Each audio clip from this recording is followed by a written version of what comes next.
Welcome inside another edition of One-on-One Sports, where today we'll be covering NFL, college football, and basketball. and F1. And it all starts right now.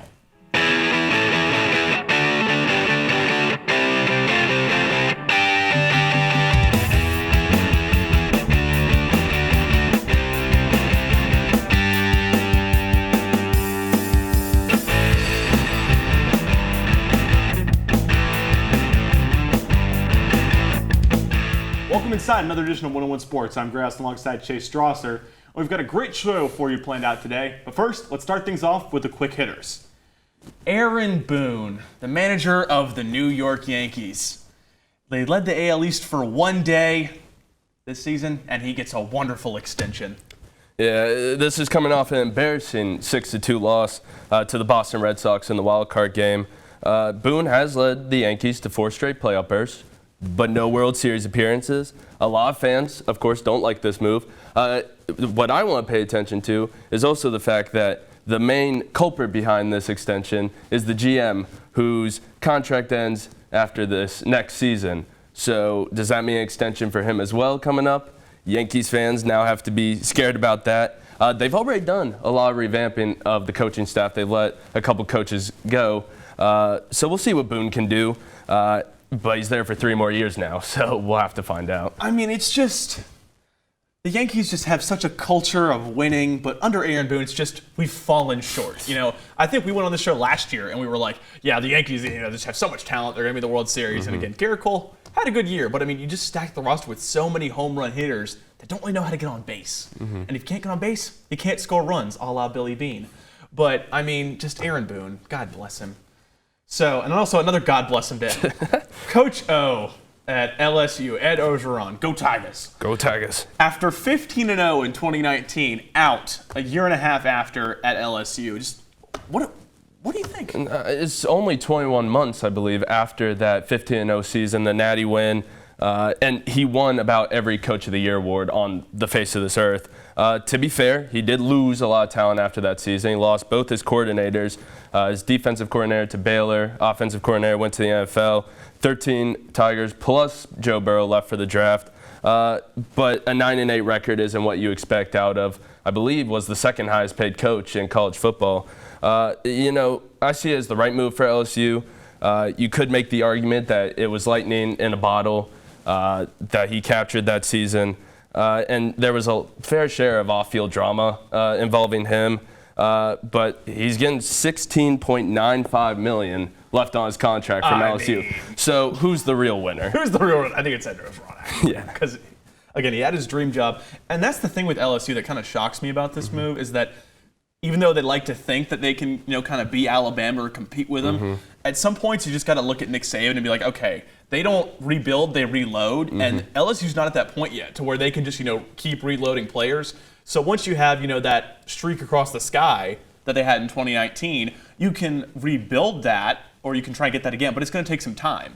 And I don't think that he was given, an adequate amount of time to try and do that. And again, to do it after the Florida game where they finally showed some signs of life this season. We were just talking about this on the radio show, how they had to get it going, how they had to get the run game going, and that definitely got going against Florida. Who predicted that, though? I mean, come on. Who was it that predicted that? It might have been Jack. Might have been Jack. It was one of us because we're like, the run game needs to get going and you'd explode we literally 250 just yards. Talked about it, and then this news came out. I mean, I kind of understand what the off-field issues, but I mean, he deserves a little bit more of time because again, Nick Saban at the beginning of his career, he lost to like UL Monroe, I think back in 2007. He was given time. In 2 years, he had a winner. I think if you get Ed Orgeron 2 years again, he either makes a Fiesta Bowl or again, he went Fiesta Bowl to national championship. Just give him a little more time. He's a great recruiter. He could have brought in some more talent. Amazing recruiter. He could have brought in some more talent. So I just think it was way too premature for them to pull the trigger on that. But I want to hear what you have to say about Ben Simmons. So, just the floor is yours. As a 76ers fan myself, it's been fun is a term I would use to watch the saga over the offseason. I mean, it was playoff struggles, then it was trade talks, then it was the trade request, then he finally shows up to practice, gets kicked out of practice for not doing a drill. Has his phone in his pocket. During practice.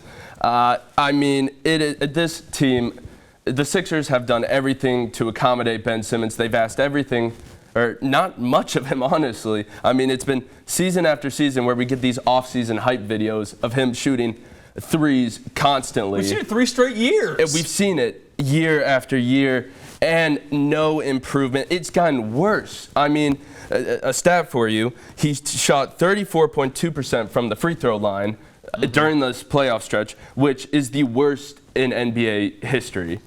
It has been terrible. There's been no improvement. I mean, you give this guy a max to improve and to be a great basketball player. All he has to go out there is work on his game, and the confidence isn't there. If he decides to play in Philly, good luck. I mean, those fans will rip him apart. He is well on his way to becoming like the most hated athlete in the history of Philadelphia since Terrell Owens. Oh, yeah. I mean, it's just, I'm like, dude, I don't care how many videos that you post on the internet of you hitting three-pointers. Do it in a freaking game, for God's sakes. And you're scheduled to make what, like almost like $100-something million, $200 million, and you can't show up to practice and give Doc Rivers the decency of getting a freaking defensive drill, practicing with your phone in your pocket, doing all that crap. And defense is even the only thing that's good about him. Well, he's a great defender, he can defend, but other than that, he can pass okay, but he can't shoot. He's going to pass up layups. He's got the yips. What is he good for now? I mean, Damian Lillard was like, I'm not going to leave Portland, so why would you trade Damian Lillard for Ben Simmons? Ben Simmons is going to try and sit the year out. And, he irks me. His offensive game reminds me at Church League. And trust me, that isn't pretty. And he treats practice like it's the YMCA. No. Just like with his phone in his frickin' pocket. God, it annoys me. If you're scheduled to make $200 million, at least play your frickin' heart out, for God's sakes. Thank you. Oh. But last one, 6 schools are going to the AAC. If you've done an NCAA 14 dynasty mode, you've probably done it with one of these schools because with the 4 teams leaving the AAC, they're just picking apart Conference USA. What do you see going to the AAC? I mean, they are adding UAB, Charlotte, FAU, North Texas, Rice, and UTSA. I mean, compare that to losing Cincinnati, Houston, and UCF. The AAC would like to believe that it's a Power 6. It's not. But it's not. It's not. But yeah, I mean, the world of college football is rapidly changing. We're seeing all these teams bounce conferences, and I get the AAC is trying to stay on track with that. I mean, they had to get somebody. You have to. But, you know, it's sad to lose those teams to the Big 12, I believe, is where Cincinnati, Houston, UCF are going. But as exciting as this season's been for college football, this just adds to the madness going forward. I mean, and also, like, the only team that's actually done something legitimate in the season is UTSA, and they did it this year. They started the season 7-0. But again, AAC, FAU hasn't been anything since Lane Kiffin left. Charlotte, the only team in Charlotte anyone cares about is the freaking Panthers. Then North Texas, whose only good coach has been Cole Noble. That's an inside joke. Sorry for that. But again, Rice and UAB. Rice has never been good. UAB's football program got canceled 8 years ago. So, I mean, they're just doing damage control, but I mean, I won't be surprised if the American just goes way under, or the fact that Conference USA is going to start picking apart teams from the Colonial Athletic Association to try and make do. But that'll do it for the quick hitters. We're going to start things off with Chase hosting some NFL overreactions.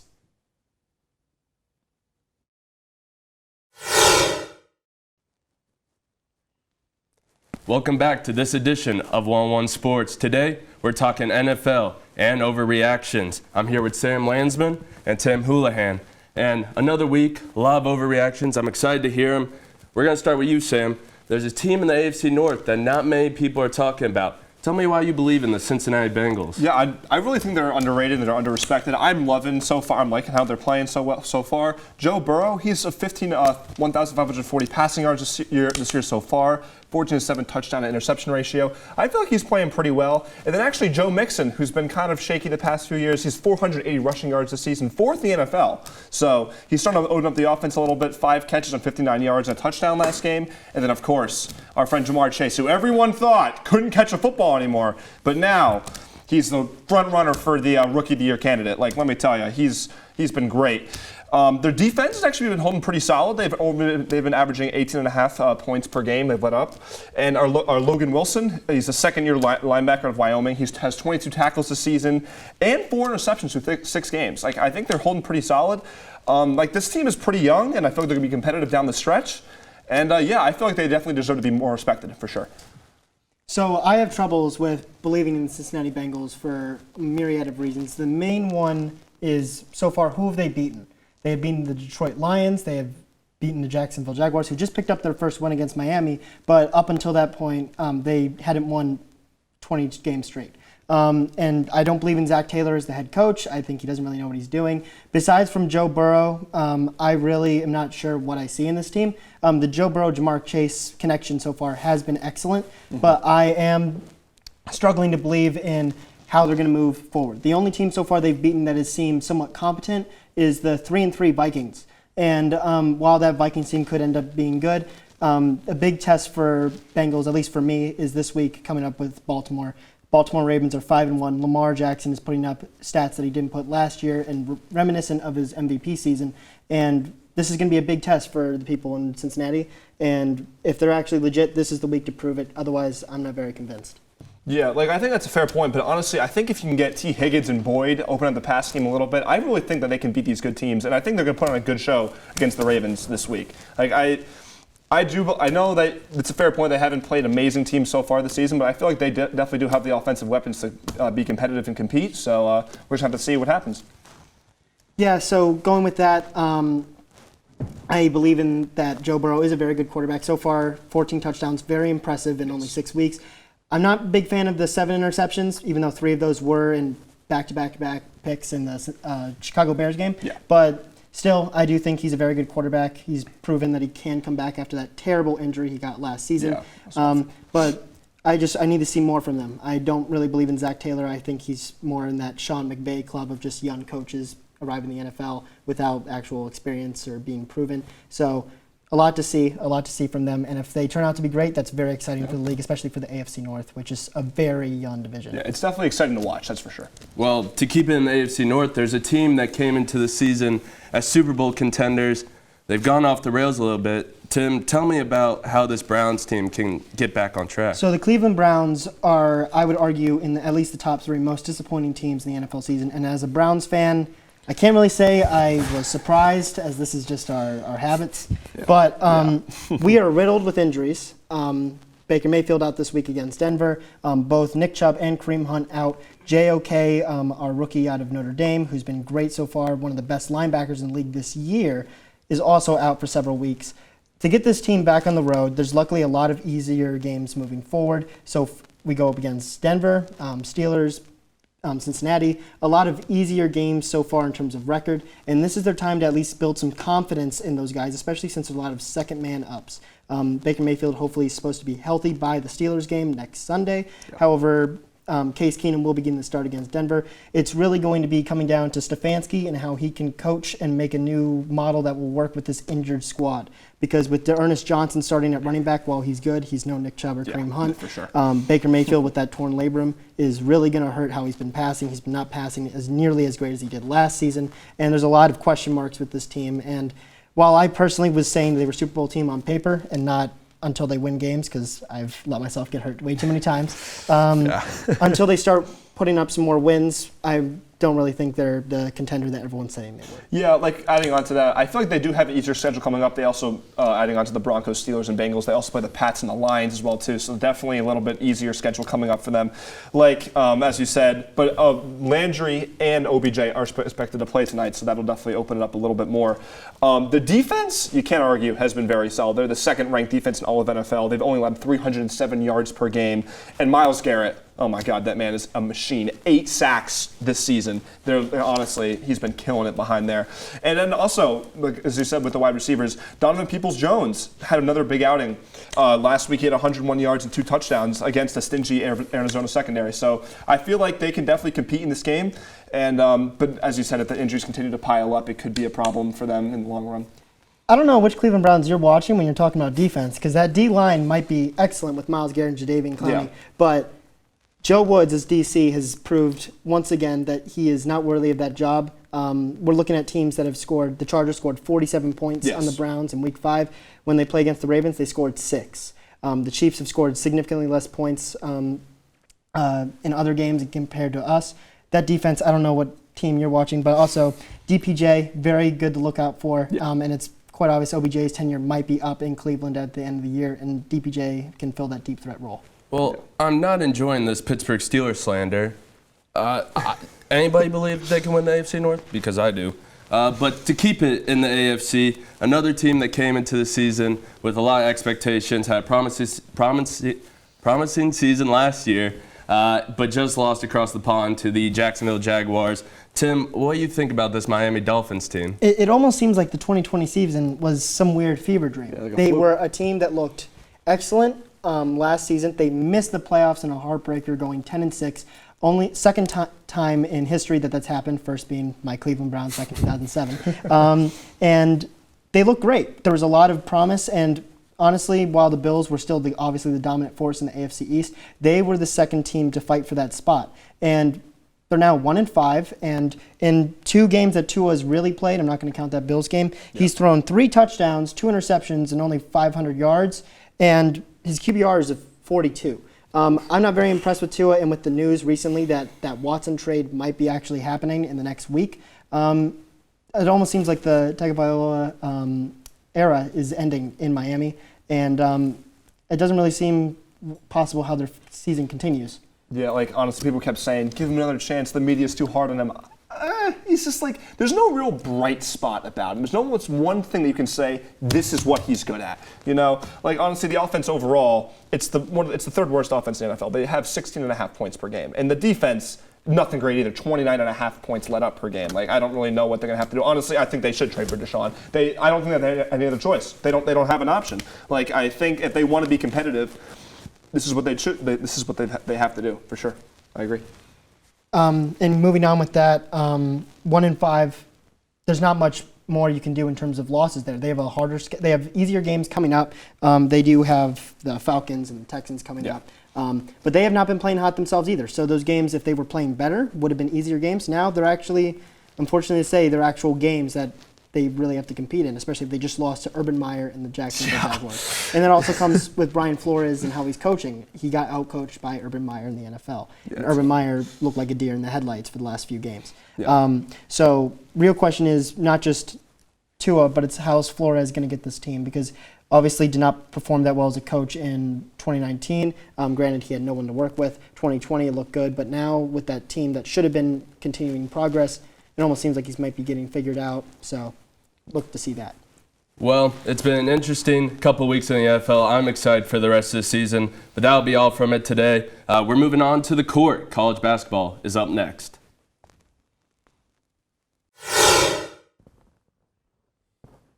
The AP Top 25 preseason college basketball poll is upon us, which means we got to have Bryson Burns and Colby Cook on to talk. And Colby, this is really your area of expertise, so I want to know, who's your surprise top 25 team that made the list? The Auburn Tigers. What in the world are they doing there in the top 25? Look, I know they're, in the bottom half, and yes, they've got some transfers coming in. Walker Kessler from UNC, Wendell Green from Eastern Kentucky, Katie Johnson from nearby UGA. They've got Jabari Smith, he's a 5-star freshman coming in. But they were 13-14 last year with a postseason ban. They never played in any postseason game. It was, issued by the school themselves. It was self-imposed. 13-14. And yes, they've got all this talent coming in. But again, we've seen how groups of transfers play. And, sometimes it takes a while for them to get their wings under them, so to speak. So with a game under 500 record last season, why in the world are we assuming that they should be ranked in the preseason poll? I totally understand that, but you got to remember, Auburn is playing in the SEC, and the SEC is maybe my southern bias, but the SEC is one of the best basketball conferences so far. They've risen the ranks. They've risen the ranks over the years. I know they're no ACC, they're no Big East or anything like that, but they've risen the ranks over the years. You got to admit, they were getting more and more teams in the postseason every single year. I'll give you that. Exactly. So that's why my surprise team in the top 25 was St. Bonaventure. This is a pretty good school, 16-5, but all they played last year, they only played in conference games, and the A-10 is an okay conference, but it's certainly not fantastic. And if you're going to play all of your games or most of your games within that conference, then I don't see why you should really be ranked, especially when you went to the actual tournament. You got smoked by USC. So when they did play outside of conference, it was pretty clear that they were just overmatched. My mistake was actually LSU. Go Tigers. But But they were just overmatched in the tournament, and they were just when they actually had to play someone good. I know they have all the returning starters, and I know that they definitely have the depth that they need. But just overall, I just don't think they played a good enough schedule to prove themselves last year. I mean, I definitely like the Bonnies. I think, it is going to be a tough task for them to challenge themselves early on. But the Bonnies have showed us year in and year out that they consistently make it to the NCAA tournament as an 8 or 9 seed. And what you said is, very much a lackluster A-10 since the departure of Steph Curry. Okay, and they get it done year in and year out, and a lot of times over the past, couple years, 5 to 10 years, they've been not the auto bid, but an at large, because they find a way to get it done. Because we've seen St. Louis win the A-10 in the past, we've seen Davidson and Dayton win it in the past, but the St. Bonaventure Bonnies are consistency. And that model of consistency is definitely why I think they're in there. I mean, you got to think, especially with Dayton, when they didn't go to the tournament during the 2020 season, they were supposed to be a #1 seed with Obi Toppin and that whole crew. So looking back at this past tournament, we had a 1 seed and an 11 seed play in the Final Four, and they're ranked 1 and 2 in this preseason poll. So Bryson, who are you liking, Gonzaga or UCLA? I'm liking UCLA. I think that they're the OP team in the top 25 right now.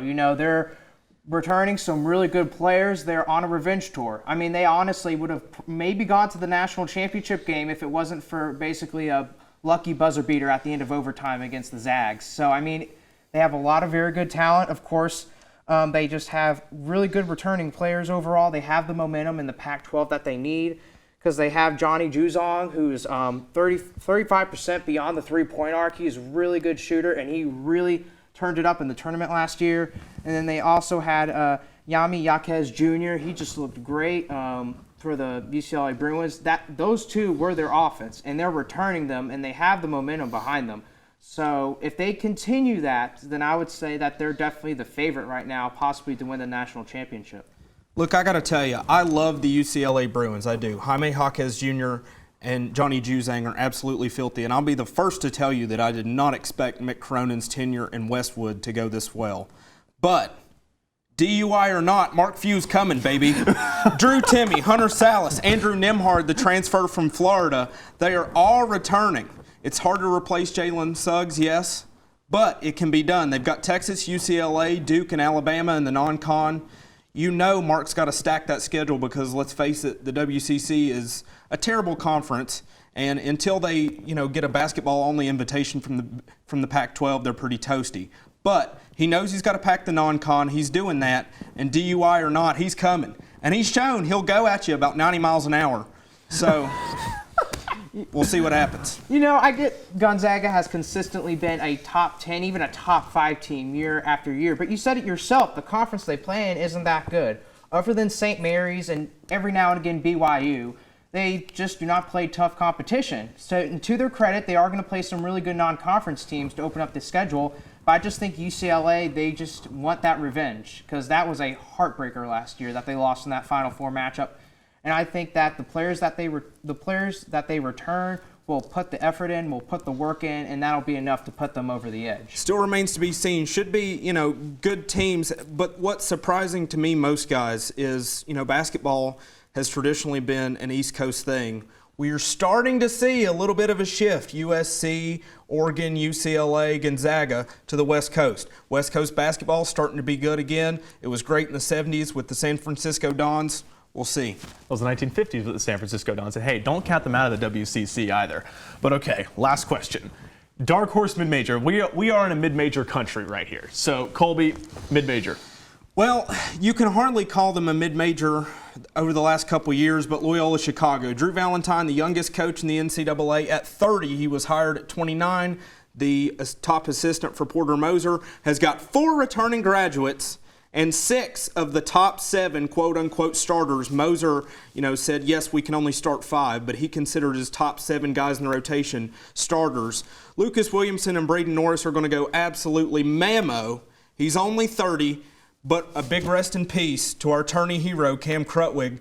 And this is the first year that Sister Jean is going to have to go without Porter Moser in a while, so we'll see how she meshes with Drew Valentine. But the slander to the Elon Phoenix is unacceptable. Unacceptable, I tell you. Why And is the it fact why? that the Elon Phoenix are absolutely loaded. They are returning almost all of their talent from last season and getting a great freshman class. Preach it. And are still underappreciated. Talk to me. We'll see, boys. We'll see. What are you thinking of, Bryson? You know, I wish it was Elon, and they were definitely up there. They were definitely one of my top choices when it came to the top mid-major dark horses. But for me, it had to be the Drake Bulldogs. They looked great last season. They went on an 18-game win streak to start the season out. They are just very good overall, and even though they didn't do that good in the tournament against USC, they still just looked very good, and they're going to be led by Joseph Yesufu. And even though he only started 7 games last year, he still had 13 points per game on average. That is incredible to only start 7 games to have that stat line. So I just think he's going to be their main offensive weapon this year. And then they also have that 6'10 forward and Darnell Brody underneath the basket. So I just think that they look very good overall and that they're the team to look out for. Even though the Missouri Valley Conference is kind of a joke. Yeah, kind of a joke when it comes to basketball. But I think that they have the returning players that they need to get past that first round, unlike last year, I would say. Top 4, though, in the Missouri Valley is really salty. And yes, I mean, we've already seen, an agreement reached with Conference USA for the AAC to poach some teams, but they may want to rethink it here if they're thinking about basketball. They may want to look at some of those Missouri Valley teams. It's pretty salty. Oh, yes. Just less than 3 weeks until college basketball finally makes its return, and we'll be looking all season long here on 101 Sports.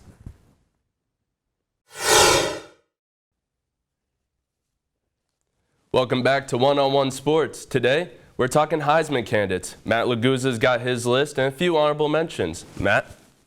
All right, Chase, thanks. And let's start off with some of those honorable mentions that we were talking about. And I've got 3 of them. But let's start off with the 2 QBs that I got on the list in CJ Stroud and Desmond Ritter. We'll start off with Desmond Ritter. He has led the undefeated Cincinnati Bearcats to the number 2 ranking in the AP poll so far. They've been nothing short of outstanding. But, he's just a little bit under the other quarterbacks that we have in these rankings. He's just thrown over 1,400 yards, 13 touchdowns, 16 total. And, he hasn't gone a 300-yard passing game yet this season. He has been outstanding. He has led this team into some place where most Group of 5 teams haven't been able to get, and they've got a chance to make the college football playoffs. And you can't deny that. And he's moving up, but he's just not in that top 5 yet. CJ Stroud, one of the most popular quarterbacks in college football so far, he's been good, but just from lately. He's got 18 passing touchdowns this season, 10 in the last 2 games against 2, to be fair, weak opponents. So he's getting there. He's trying to find his groove, but with the skill players he has in Chris Olave and Garrett Wilson, he's got to be doing better. But let's get into this top 5 here. And number 5, this has been the most difficult decision that I've had. It's between 2 running backs, Kenneth Walker III of Michigan State and Bijan Robinson. And this is why Bijan Robinson is number 5 on the list. Bijan Robinson has been outstanding this year. He's got 50 less rushing yards than Kenneth Walker, and the reason why he's above him in this ranking is because of the ability to impact the receiving game. He's got 200 receiving yards and 3 touchdowns on 25 receptions, compared to Kenneth Walker's 5 receptions for 25 yards and 1 touchdown. There's no denying that these are the 2 best running backs in this college football season, but Bijan Robinson just brings that extra level of versatility that Kenneth Walker hasn't been able to show yet. Bijan Robinson has led this Texas team to some pretty good victories. He's had 5 straight 100-yard rushing games, including an over 200-yard rushing game against TCU just a couple weeks back. There's no question Bijan Robinson has solidified himself as the number 1 at Texas, and he should be for years to come. Now let's go to number 4, the Auburn transfer, quarterback Malik Willis. He has been outstanding for Liberty so far this year. He has over 2,000 total yards, 655 on the ground. Now, he's been flying up draft boards lately. As our producer Cole Noble says, he's this year's Zach Wilson. He's been absolutely outstanding. Now, we have seen a little bit of consistency issues in the passing game. He's thrown 6 interceptions so far this year, where last year he threw 6 all season. But he's got 23 total touchdowns, and there's no question he is one of the best dual-threat quarterbacks in this class. He's going to be an impactful player, not only here at Liberty for the rest of the season, but also in the NFL next year. So now let's move to 3 a surprising person on this list, quarterback from Pittsburgh, Kenny Pickett. Now, a lot of people probably wouldn't expect him to be on this list here right now, considering he's at Pittsburgh, but he has been outstanding. He's completed almost 70% of his passes so far and almost 2,000 yards passing. One interception so far this season and 21 touchdown passes.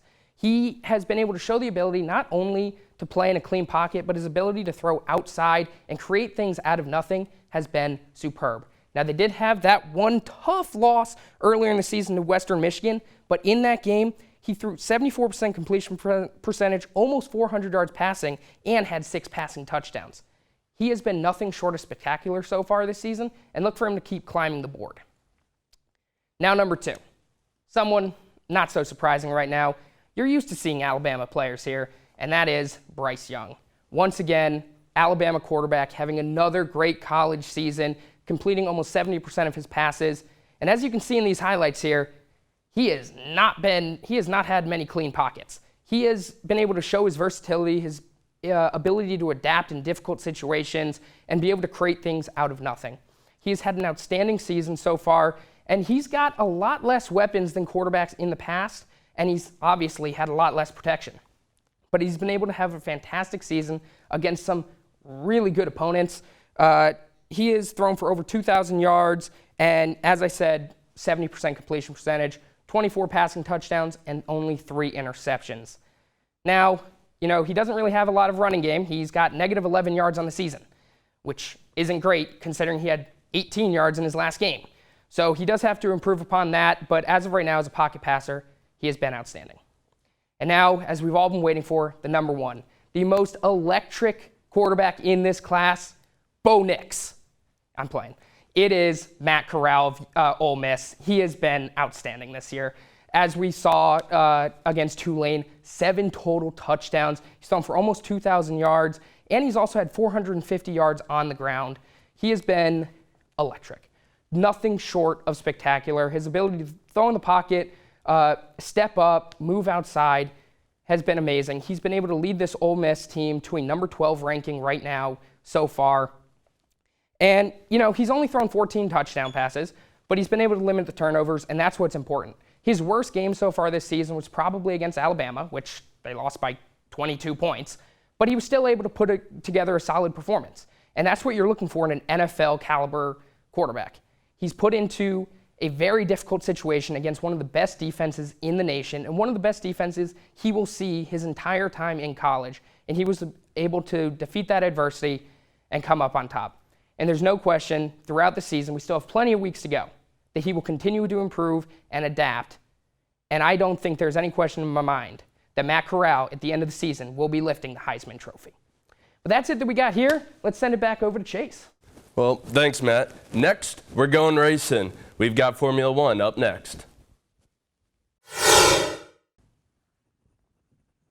Welcome back to One-on-One Sports, and making his triumphant return to the desk, the Javik Blake, making his way over from the Atlantic League. But today, talking about some F1. And so, Javik, for those who don't know what F1 is, why should people in the U.S. care about F1? Well, the big thing about F1 is it's part of a big push the last couple years to really have a push into the American market for F1. They see it as a lot of money. It's a very lucrative sport. You see the places they race. It's Monaco. It's the glorious places in Italy. It's Paris. It is London. It is the biggest places in the world. And the U.S. is a massive market, especially for sports. You look at places like the NBA that are bagillions of dollars. The NFL generates a lot of money. Even NASCAR and IndyCar generate a lot of money. So F1 sees this as an opportunity to really get into the American market.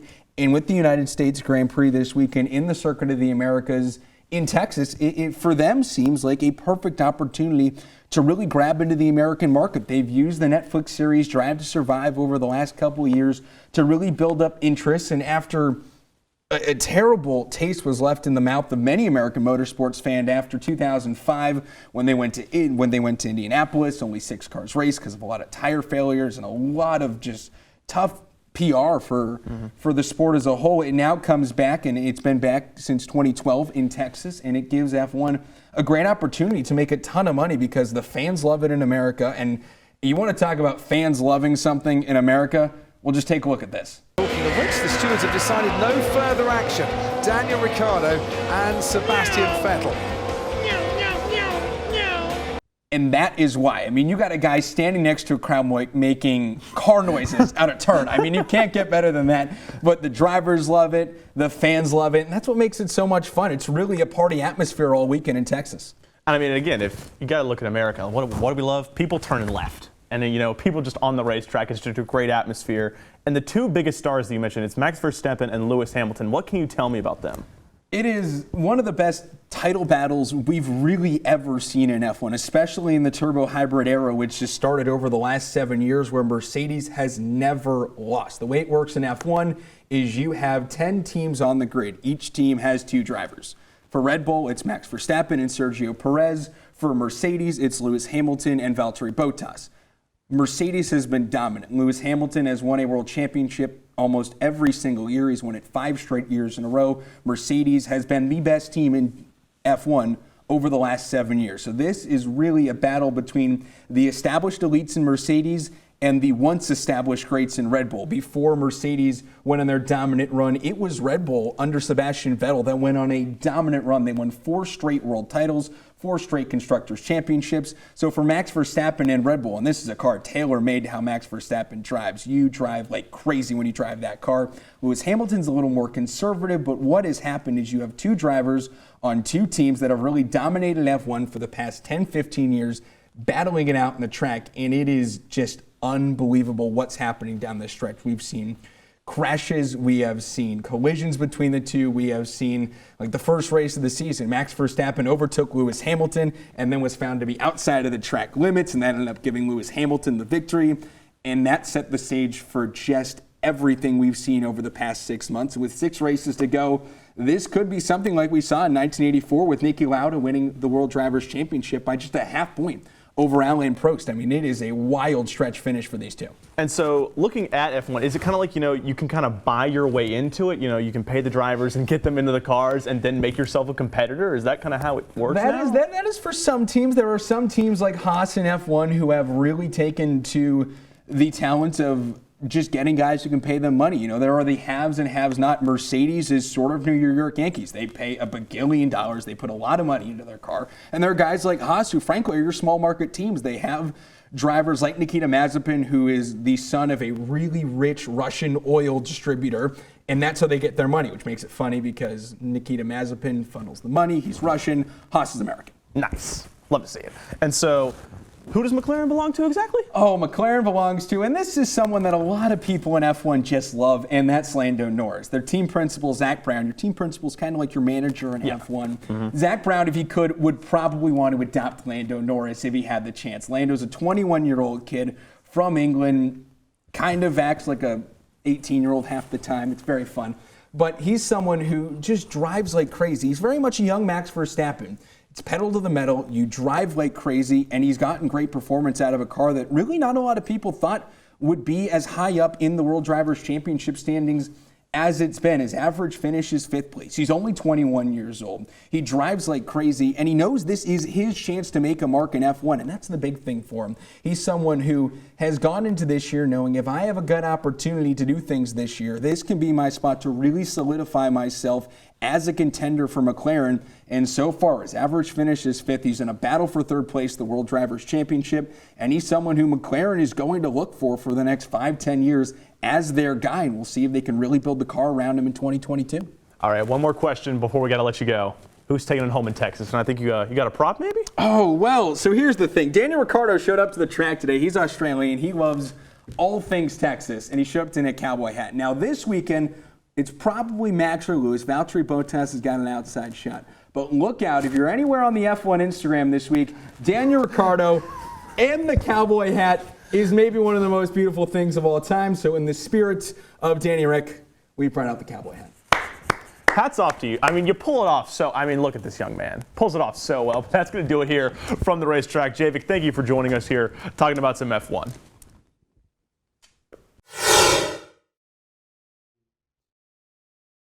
Thank you for watching this edition of 101 Sports. Make sure to like the video, hit the subscribe button, and hit the notification bell for every time we upload a YouTube video. And make sure to follow us on Instagram and Twitter. And as always, Whose side are you on?